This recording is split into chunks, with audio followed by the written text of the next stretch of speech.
Hey, my name is Emily Oliver.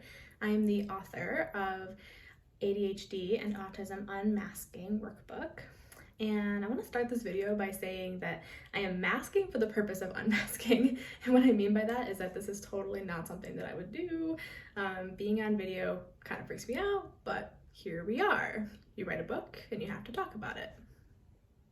Whoa, not my favorite part of this whole process. But I feel like this content is important, and I feel like being able to talk about this in an authentic way, it requires that vulnerability, right? So what I want to talk about today is how so much of the conversation around unmasking is about the way others are perceiving us. It's about like, what are you presenting? What's this performance that's happening on the outside? And so much of the journey of unmasking for me has been about my internal experience. It's been about the beliefs and the stuff that exists inside of me that even when I try to unmask, or even when I try to present something more authentic on the outside, there's this voice inside, this wall that I'm pushing up against that, it feels like intense fear. It feels like something is saying, nope, if you do that, you are X. If you do this, you are undeserving of love, undeserving of approval, you won't be successful. And I really want to highlight that when we're talking about unmasking, we're having this conversation. I want to get really authentic, and I want to be able to share what some of this has been like as I've written this book, why I've written this book, and put it out there for the world, so that others can hopefully benefit. In particular, one of the moments that I was just sobbing while writing this book was when I talked about being a bad mom.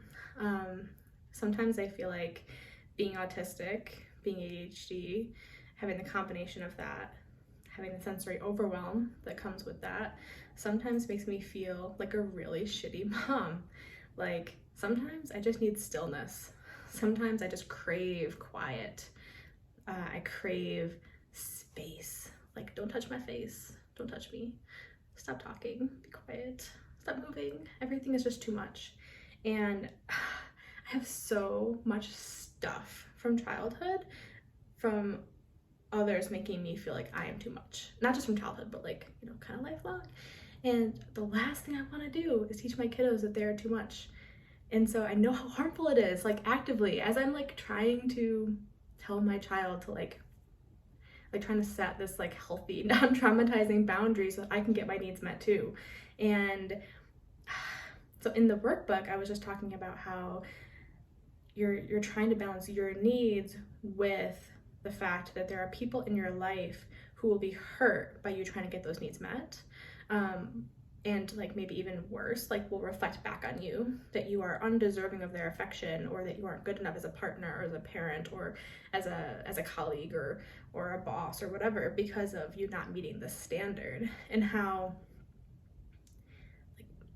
we have empathy, we're good people, so many of us, we care, we love at such an intense level that the idea of hurting someone is just terrifying and painful and horrible, and it feels like the world could collapse, right? Because we feel so inadequate, and that's what builds this mask sometimes. That's sometimes what's behind it, is the fact that we fear that if we were authentic, that our relationships, we would no longer be deserving of them, or we wouldn't be able to give enough to maintain them in an authentic, that's just an authentic fear that we have, that wouldn't happen, that we wouldn't be able to have these relationships, or that we wouldn't be able to be successful. And so when I was writing the workbook, I became so emotional, and all this fear just came up.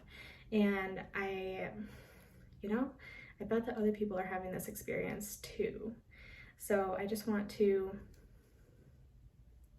ask you all, has this been your experience? Do you share this intense fear? And let's just create some space for it.